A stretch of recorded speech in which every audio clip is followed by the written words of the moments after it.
What's going on, everybody? VitalSyntax here, and this is some more gameplay from Guild Wars 2. And throughout this game, there's lots of exploration you're supposed to do through the world and find new areas. Depending on which faction you choose, you start out in a certain area, but you can travel to either by waypoints or through the there's a big teleportation hub that you can go to get easily across the map. Without having to, discover waypoints, because you can't actually teleport to a waypoint unless you've discovered it.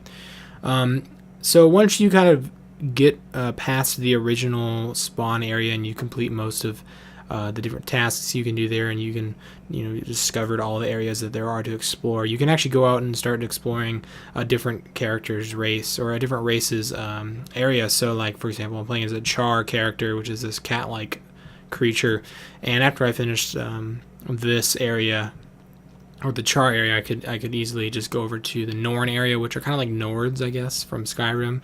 That's at least how I see them. But you can go explore, and throughout playing this game, there's lots of exploration you do. There's lots of undiscovered points of interest on your map. If you press M, you can see these little square icons, and if they're hollowed out, that means you haven't discovered them. And often those are places either that have waypoints that you can discover, and those waypoints, just discovering them, walking close to them, actually gives you experience, which is pretty cool.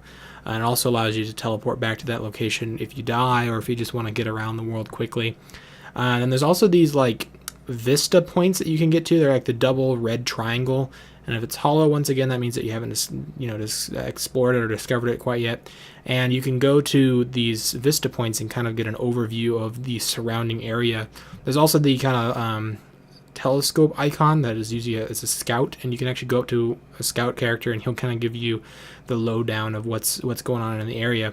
But these Vista points are almost like a platform game in a sense within Guild Wars, because they're usually up in high places, harder places to get, that are high up, either on the top of mountains or on the top of some type of structure. Like this one, it's up on top of this castle, this big wall, and it's actually sometimes very difficult to get to these. This one, I think, was one of the more difficult ones, and it took me probably 3 or 4 tries to actually get up here, because you often will miss a jump and accidentally fall down, and sometimes you'll die because the fall damage is pretty high if it's a far distance.